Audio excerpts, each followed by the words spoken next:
know I was born, and I know that I'll die. The in-between is mine. Those are my favorite lyrics from my favorite song, I Am Mine, by my favorite band, Pearl Jam.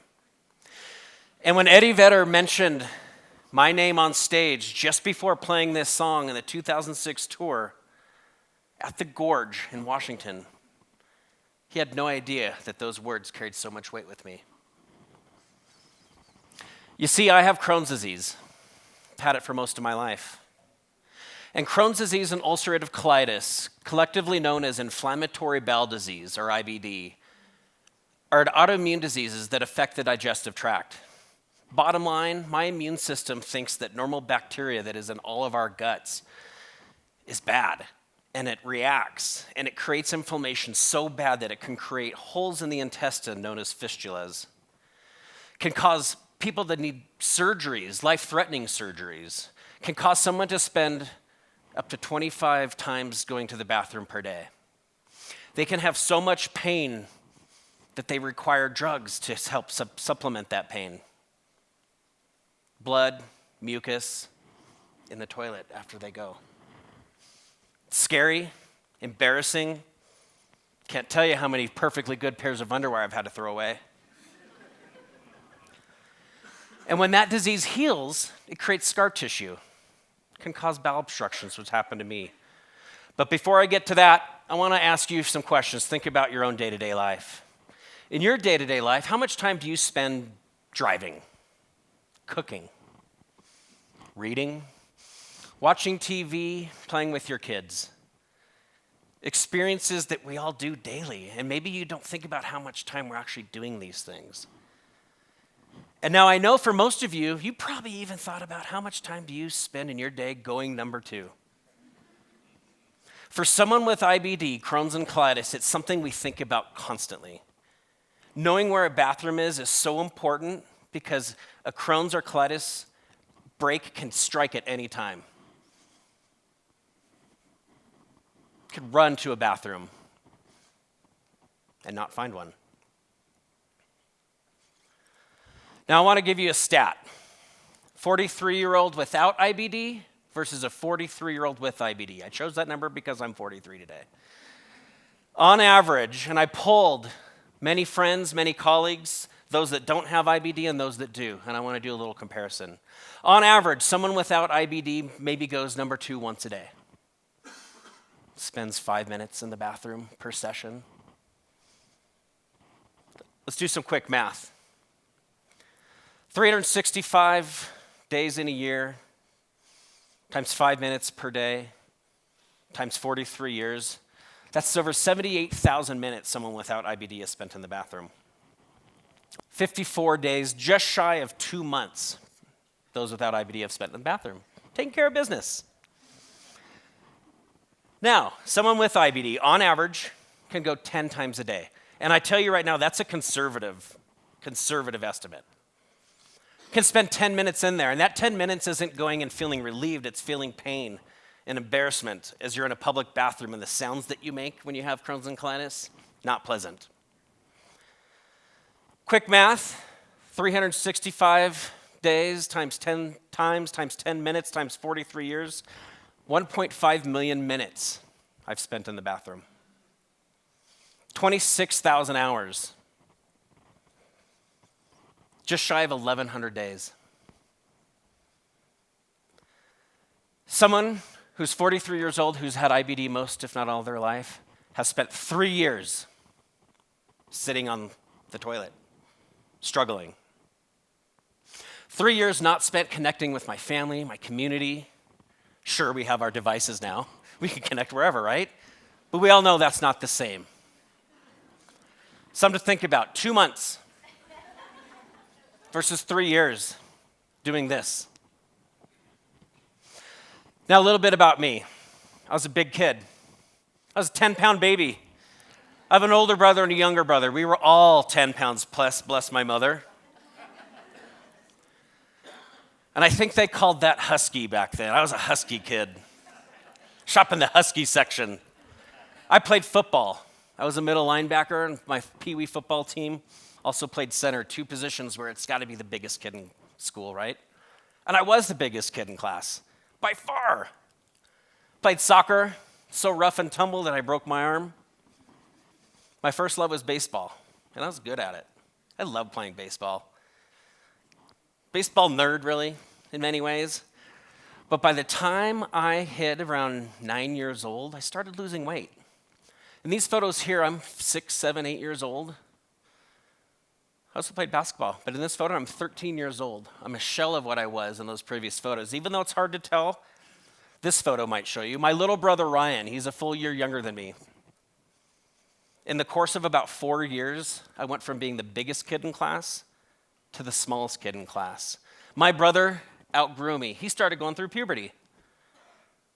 At this age, I hadn't even started puberty, and I was in my 9-year-old body. As an adult, you can see both my brothers, one older, one younger, Mike and Ryan. Crohn's disease not only stole 3 years of my life sitting on a toilet, but it stole about a foot from my stature.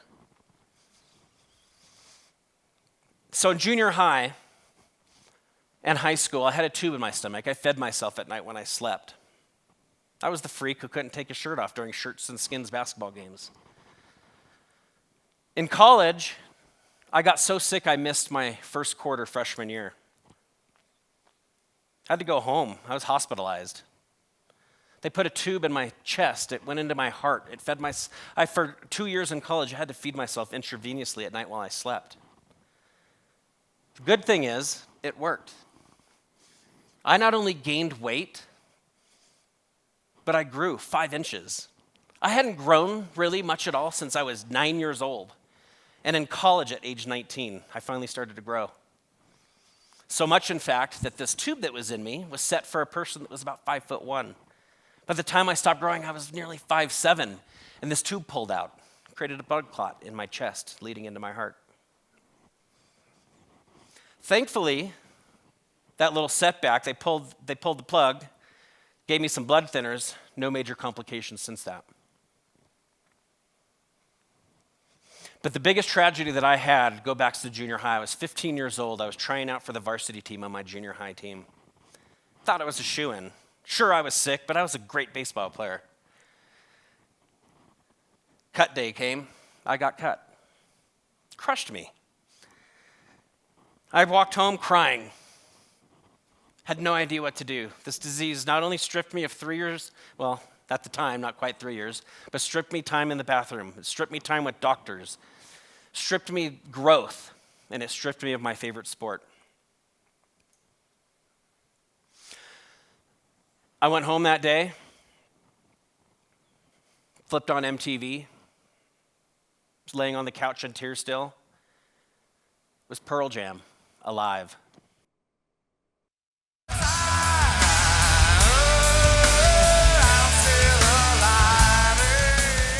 And I thought myself 2 things. One, I am still alive, which is great. And what is this music? It was the first time I've ever heard the band. It was the first time I ever cared about music that wasn't something my mom was listening to, and I just had to do it because I was in the car with her. Instead of now my focus, I stopped caring about sports, even though I still cared about them a little bit, but music became my obsession and passion. Instead of saving money for a new baseball glove or a baseball bat, I saved money for music. Went to the music store at the mall, picked up Pearl Jam 10.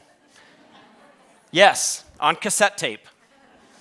And as I walked up to the counter, the clerk looked at me and saw what I was carrying, and he says, "Hey, if you have that, you need this, Temple of the Dog." And he said, "Depending on how much money you have, you need this, the soundtrack to the movie Singles."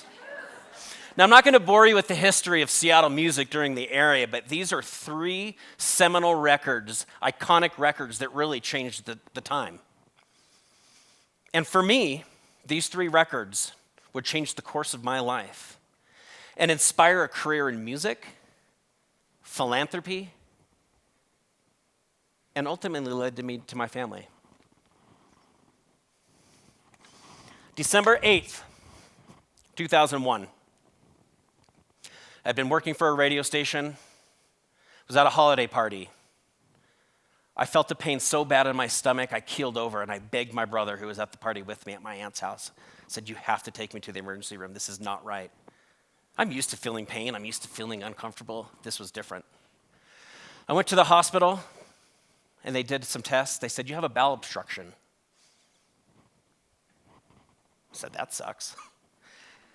And that was me at this time. Over the course of my life so far, I had kind of developed this attitude of like, well, let's get through it.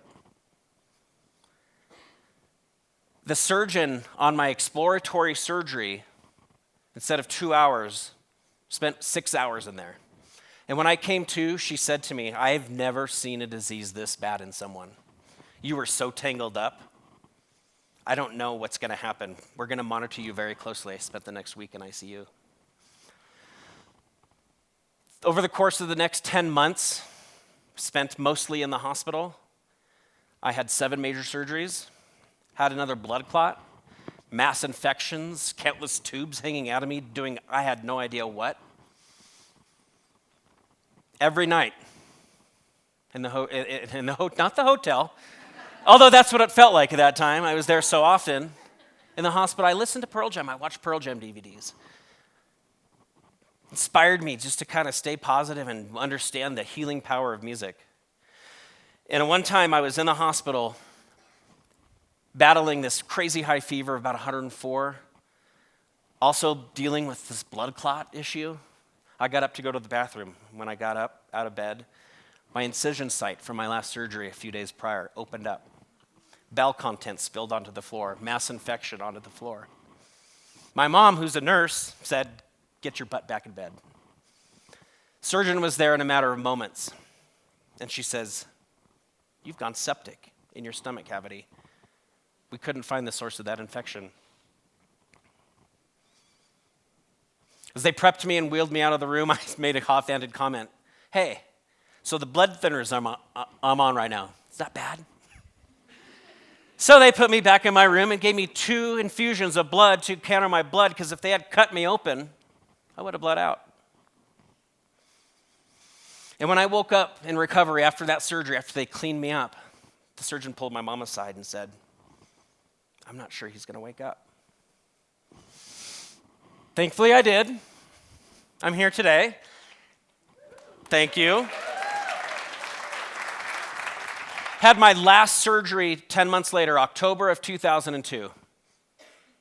After that surgery, I felt like something was different. Also that week, Pearl Jam released the new single to their new record. Song was I Am Mine. I know I was born and I know that I'll die.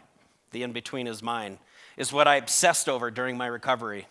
And I want to make note that without my mom being my rock that year, I would not have survived. And I would be remiss if I didn't recognize her during this opportunity.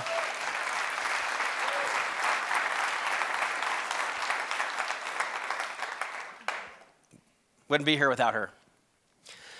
December 8th, 2002, 1 year to the day that I was rushed to the emergency room. I was on my way to the 3rd of 4 Pearl Jam shows that week. If you haven't already figured out, I'm a total Pearl Jam nerd. I get a phone call on my way to Key Arena. Someone in Pearl Jam has Crohn's disease. My aunt, whose house I was at 1 year prior. I said, what? She said, yeah, the guitar player. I said, Stoner Mike. And she says, I don't know.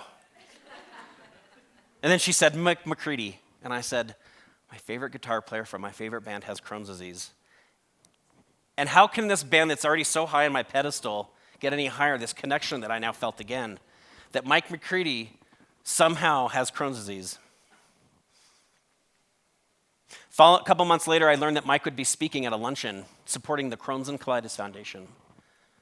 I cold called the foundation office and said, hey, I'm a huge fan. Not that huge. I didn't want them to blacklist me. And I have Crohn's, and I just got out of a really bad year. I'd love to hear Mike speak. And they said, would you like to be a table captain? And I said, what does that mean? I'd never done anything with the foundation. I'd seen the brochures, the literature, but I did not engage in any way. My mom's a nurse. I felt great. She's great supportive. My friends were amazing and supportive for me. But I have to go hear Mike speak.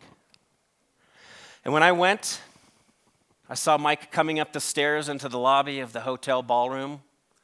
And I went up to him very awkwardly, said, "Hey, Mike, I share your disease." And Mike said, "Wow, I'm sorry. I know how you feel." And for the first time in my life of living with this disease, I felt connected to someone that also knew exactly what I was going through. And when I heard Mike speak that day, he told a funny story. It's a sad story, but he made it funny. And I realized that using humor is so important. He was opening for the Rolling Stones, his favorite band. And he said on stage, he goes, "I had to watch my own band, or hear my own band play the first song of my set from the can on stage. I had a Crohn's attack." And he had to go find someone to pick a lock, because it was the Rolling Stones porta potty, not his. He had to go have a Crohn's attack. That day, I also got to meet Stone Gossard and Matt Cameron. Like, are you kidding me? The band is there supporting Mike, and therefore it's kind of supporting me, even though I was never involved with the foundation. Jeff Ament was there, with my friend Jamie, who was there supporting me. And Eddie Vedder, I got to tell him that day. He was there, and I got to say, "Hey, Ed." Call him Ed now. Called him Eddie then. "Hey, Eddie. Thank you for writing those lyrics that ring true so much for me. I know I was born. I know that I'll die. The in-between is mine." Oh, yeah, and I'm still alive. That had a big impact on me, too. And from there, I was so inspired by what Mike said that day that I got involved. I connected with Mike outside of that luncheon. We went to support groups.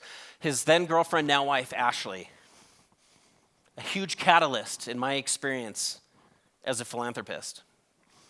They invited us, the foundation, Ashley and I, to join the board of trustees. We were 26, I was 26, she was 24 at the time. I had no idea what that meant.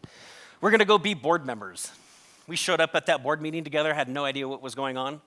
But you know what? We figured it out. We learned together. We connected. We connected to the cause that affected me, that affected her boyfriend, now husband. And through the next 17 years, we've been able to do remarkable things. We raised money at a 2006 benefit concert and was able to hire a patient education and support manager who has been able to serve more than 10,000 patients in the Northwest chapter. Northwest chapter covers Washington, Oregon, Idaho, Montana, and Alaska. The biggest region we have in the foundation. We were able to establish Camp Oasis in the Northwest. We used to send our kids down to California to a camp, but Camp Oasis is an amazing and vital program for kids between the ages of 7 and 17 who have Crohn's and colitis. And for the first time, they have this life-changing experience of meeting someone else that has had surgery, that has this tube that their poop comes out into, that take all these medications each day, and it changes their life. I've run 33 half marathons with Team Challenge, raising money and awareness. I don't know a number. I tried to do some research, and the foundation doesn't go back that far, but there's no question that between the forces and the reach that Mike, Ashley, and I have been able to have on our chapter is well over several $1 million. 9 years ago, Mike said, "Come work for me. I need somebody like you in my life." And today, I help advise and strategize on not just the Crohn's and Colitis Foundation, but all of the family philanthropy. I run his little record label, Hockey Talker Records. We do promotional singles for artists that him and I like. Have a career in music and philanthropy. I met my wife. She came on as coach of the Team Challenge Half Marathon program I just mentioned. Without Crohn's, I wouldn't have met her. Crohn'sColitisFoundation.org. If anyone in here feels compelled to support, or if you or anyone else you know or love needs any support, reach out. We'll help. The Crohn's and Colitis Foundation has a multi-pronged approach to our mission, raising vital funds for a cure and better therapies so that people can lead a better life, and offer great support services like Camp Oasis, like I mentioned. This organization has invested over $350 million to critical research dollars and supports services that are second to none. Over the course of doing this little exercise, I realized what's important and what I need to truly try to connect with outside of philanthropy, and it's my family, of which I wouldn't have without having this disease. Through the process of this, I've just learned so much about myself and what's important. The greatest days of my life have been marrying my wife, the births of my 2 children, Paxton, who's 4.5, Emerson, who's 2.5. But before I met her, this was the best day of my life. I was going to mention tonight's set list is put up together by a guy, a good friend of Mike's. He's been through a lot. His name is Chris Adams. And I'd like to dedicate this one to him. Something, no matter what they tell you, you are yours. Are you kidding me?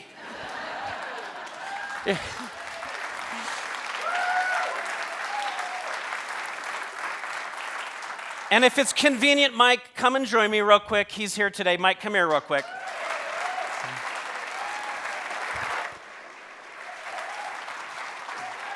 Without Crohn's disease, I would not have connected to a career in music or philanthropy.